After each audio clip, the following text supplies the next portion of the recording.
Mas há um Deus nos céus que revela os segredos. Ele revelou o que vai acontecer no fim dos dias.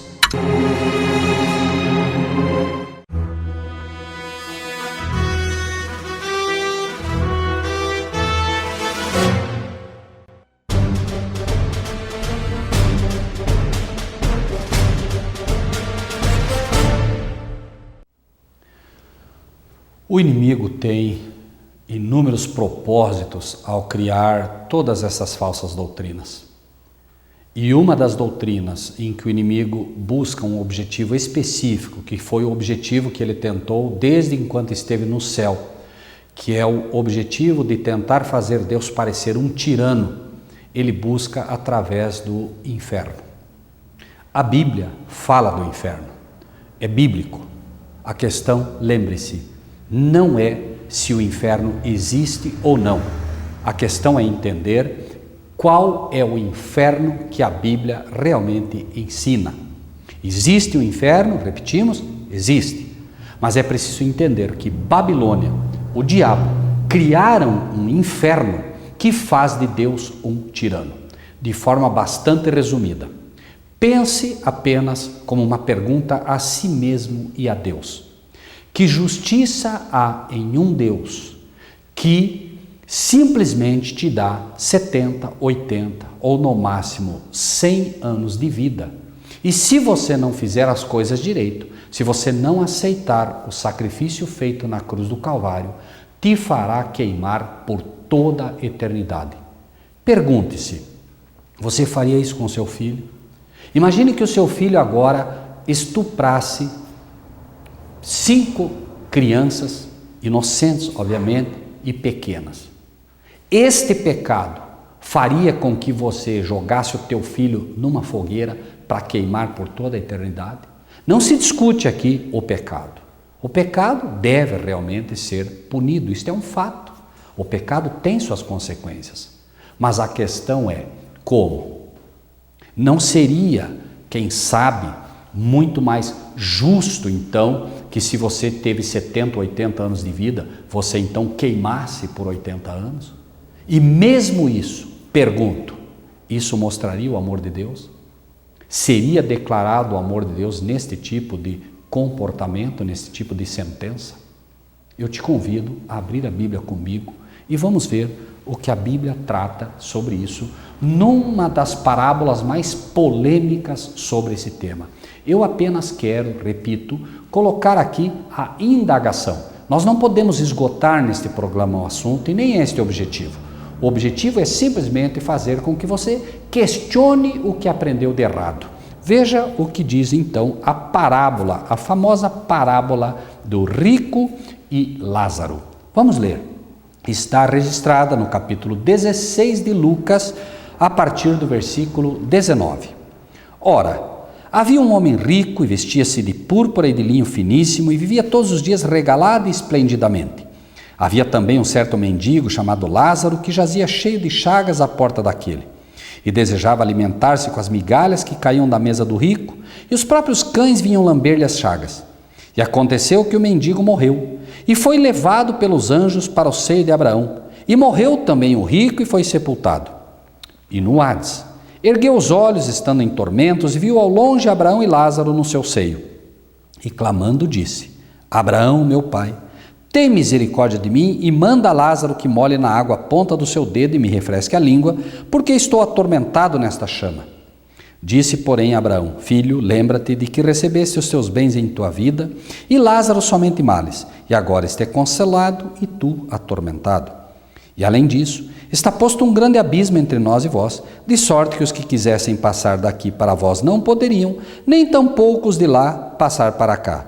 E disse ele: Rogo-te, pois, ó Pai, que o mandes à casa de meu pai, pois tenho 5 irmãos, para que lhes dê testemunho, a fim de que não venham também para este lugar de tormento. Disse-lhe Abraão: Eles têm Moisés e os profetas, ouçam-nos. E disse ele: Não, Abraão, meu pai, mas se algum dos mortos fosse ter com eles, arrepender-se-iam. Porém Abraão lhes disse: Se não ouvem a Moisés e os profetas, tampouco acreditarão, ainda que um dos mortos ressuscite. Esta parábola, ela foi aplicada a um grupo de pessoas que eram os saduceus, que não acreditavam na ressurreição. Preste atenção nisso. Ela tinha um fim específico, àqueles que não acreditavam na ressurreição. Nós vemos isso, por exemplo, vamos para o livro de Atos, no capítulo 17, Atos 17, 31 e 32. Atos 17, 31 e 32, veja o que diz. Porquanto tem determinado um dia em que com justiça há de julgar o mundo, por meio do varão que destinou. E disso deu certeza a todos, ressuscitando-o dos mortos. Então, está sendo dito aqui, Paulo, o que vai acontecer. Iote, como ouviram falar da ressurreição dos mortos, uns escarneciam e outros diziam, acerca disso te ouviremos outra vez. Não acreditavam na ressurreição dos mortos e não queriam nem ouvir nisso. E era uma doutrina, e é uma doutrina bíblica, mas eles não acreditavam. Eles acreditavam como o erro de hoje. A pessoa morre, ou vai para o céu, ou vai para o inferno. Se ele foi para o céu ou foi para o inferno, por que a ressurreição? Não há razão para a ressurreição. Mas note mais um texto que trazemos a lume, onde deixa isso ainda mais claro. Mateus capítulo 22, 23 e 24. Mateus 22, 23 e 24. Veja o que diz. No mesmo dia, chegaram junto dele os saduceus, que diziam não haver ressurreição, e o interrogaram, dizendo, mestre, Moisés disse, se morrer alguém não tendo filhos, casará o seu irmão com a mulher dele, suscitará descendência a seu irmão. Ou seja, eles não acreditando na ressurreição, eles chegam e propõem uma armadilha para Jesus. Olha, Moisés disse que se morre, o marido da mulher, o irmão tem que casar com ela, etc, etc, etc. E aí eles dizem, aí foi, casou um, casou outro, morreu todo mundo. Quando chegarem no céu, de quem finalmente ela terá o esposo? Qual deles será o esposo dela? O primeiro, o último, enfim, era uma armadilha, Como se Jesus não pudesse responder. Jesus diz o que diria a todos aqueles pastores de hoje, como os saduceus, que não creem na ressurreição. Errais, não conhecendo as Escrituras, nem o poder de Deus, porque no céu não se casam e não se dão em casamento. Note que Jesus estava mostrando uma coisa muito simples ali. Vocês erram não conhecendo as Escrituras. E não conhecendo as Escrituras, não tem como ter a menor possibilidade de vocês entenderem. Vocês erram porque vocês ensinam que uma pessoa morre e vai para o céu ou vai para o inferno. Se ela foi para o céu, ela vai encontrar as pessoas lá e agora vocês querem saber de quem finalmente ela será esposa. Mas vocês erram porque não é assim que funciona. Então, finalmente, ele está propondo a ideia de que o próprio conceito deles estava errado. Porque finalmente ela vai estar no pó da terra, eles também, e finalmente, no momento certo, irão ressuscitar, se aceitando a Cristo para a vida eterna, se não para a morte e desprezo eterno, como diz a palavra de Deus. Então, notem apenas alguns tópicos desta parábola que é dita. Em primeiro lugar, lembrem-se, a parábola então foi destinada àqueles que não criam na ressurreição. Mas Jesus vai usar o que eles creem para mostrar como é absurdo o que eles creem. Entenda, Jesus vai usar o que eles creem, não a verdade, ele vai usar o que eles creem para mostrar a eles como é absurdo a crença deles. E note, por exemplo, se nós vamos aceitar esta parábola como um ensino doutrinário e não o propósito que Cristo usou nesta parábola, como nós vamos ter que mudar toda a nossa forma de crer. Vejam, por exemplo, o versículo 22. Aconteceu que o mendigo morreu e foi levado pelos anjos para o seio de Abraão, e morreu também o rico e foi sepultado. Espera aí, você quando morre, você vai para o seio de Abraão? Vejam que absurdo. Em primeiro lugar, é dito aqui, né, que esses homens, pura e simplesmente, defendiam a sua salvação com base na paternidade de Abraão. Nós somos filhos de Abraão. Essa era a crença deles. Então Jesus usa essa crença para mostrar o absurdo. Bom, se vocês creem que Abraão é o pai de vocês e vão se salvar por serem filhos de Abraão, então vocês não precisam de mim. E quando morrer, vocês vão para o seio de Abraão. Vocês não vão para o seio do pai. Jesus disse: eu vou para o seio do meu pai. Eu saí do pai e agora eu volto para o meu pai. Vocês têm por pai Abraão? Então quando vocês morrerem, vocês vão para Abraão. Vocês não vão para o meu pai e não vão certamente estar comigo. Note então, se o teu desejo é acreditar nessa parábola pura e simplesmente dessa forma, então você tem que aceitar que você ao morrer não vai para o céu, você não vai para o inferno, você vai para o seio de Abraão, se você confia em Abraão como tendo a origem da sua paternidade. E note agora também o versículo 23. No Hades, no inferno, ergueu os olhos, estando, que é o que eles criam, né? Esse foi para o inferno, o outro foi para o céu, e clamando disse, e no Hades, 23, ergueu os olhos, estando em tormentos, e viu ao longe Abraão e Lázaro no seu seio. De novo, como é que ele pode ver Abraão e Lázaro no seio de Abraão? Veja que não é pura e simplesmente uma parábola doutrinária, ela tem um objetivo, e note mais, clamando disse, Abraão, meu pai, tem misericórdia de mim. Pergunto, Abraão pode perdoar pecados? Abraão pode exercer misericórdia? Você foi ensinado a orar a Abraão? Não me leve a mal, apenas seja prático nas coisas de Deus. Vamos ler a palavra de Deus de forma simples, como tem que ser. O objetivo desses estudos não é machucá-lo, não é ofendê-lo, mas pense se há raciocínio bíblico nisto. Este homem aqui está sendo apresentado como confiando em Abraão. Inclusive nesse momento, em vez de orar ao Pai, clamar ao Pai por misericórdia, ainda que não houvesse não houvesse mais tempo, não importa, ele ora a Abraão, porque ele confia, como dizemos, nesta paternidade. Então pergunto, se esta parábola deve ensinar a nós a doutrina que queremos colocá-la como sendo o inferno um lugar de tormento eterno, nós temos que aceitar também que devemos passar a orar a Abraão, porque este homem ora a Abraão. E isso é errado, obviamente que é errado. Repito, Jesus estava ensinando uma lição àqueles que não criam na ressurreição, tentando mostrar a eles, vejam como é absurda a crença de vocês, isso não é bíblico.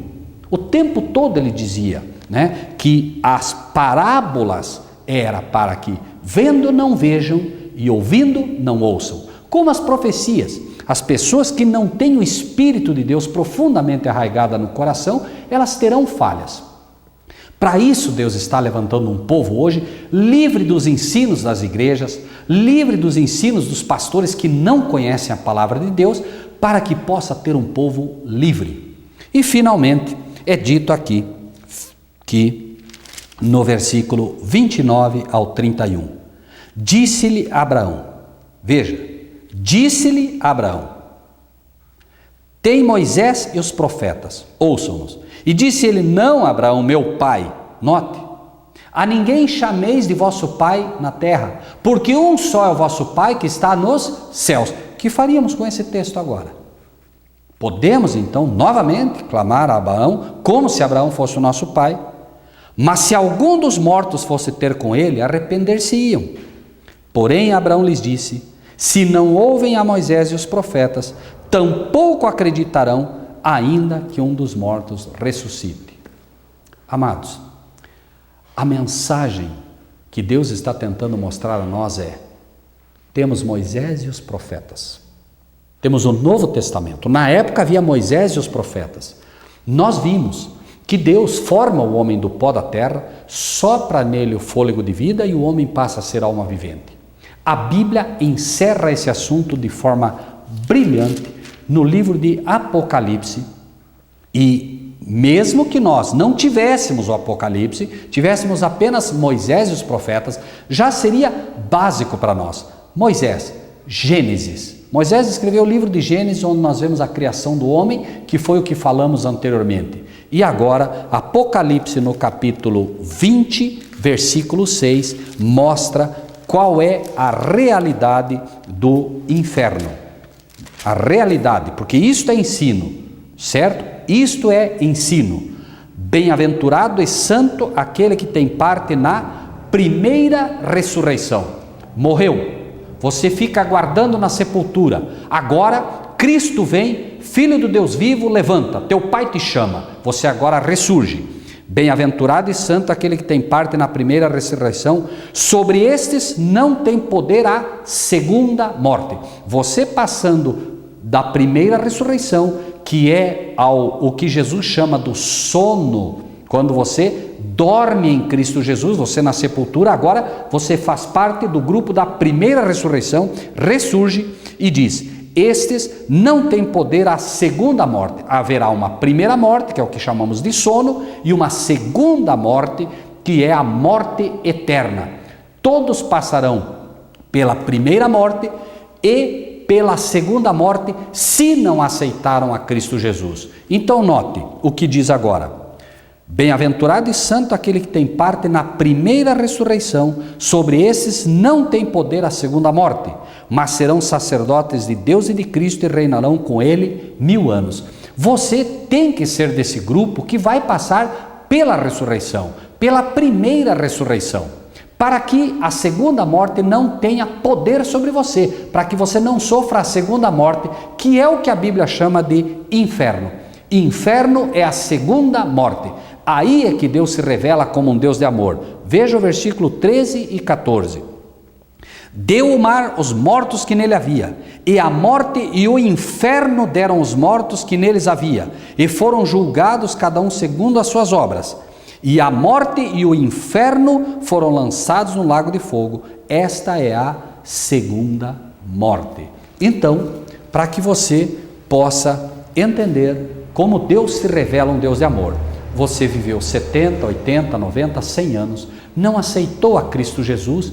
Quem tem o Filho tem a vida, quem não tem o Filho não tem a vida eterna. Não há como um ser humano viver eternamente. É absolutamente impossível que qualquer homem viva eternamente, a não ser aqueles que têm o Filho, porque é Ele quem dá a vida eterna ao homem. Aquele que não aceitou a Cristo Jesus não pode ter vida eterna, nem para o mal, nem para o bem. Por isso, Adão e Eva foram proibidos a partir do pecado de entrar no Éden e comer o fruto da árvore da vida, porque seriam pecadores eternos. Deus não permitiu, não permitirá, não haverão pessoas queimando por toda a eternidade. O pecado será destruído, o inferno, que é a segunda morte, dará finalmente conta disso tudo. Tudo que lembre o pecado será destruído. Os santos de Deus viverão por toda a eternidade felizes, e você não seria feliz se, por exemplo, seu pai não se salvasse e você no céu tivesse que estar contemplando teu pai ou sabendo que teu pai estaria queimando por toda a eternidade. Pense apenas nisso para que você possa falar com Deus a respeito.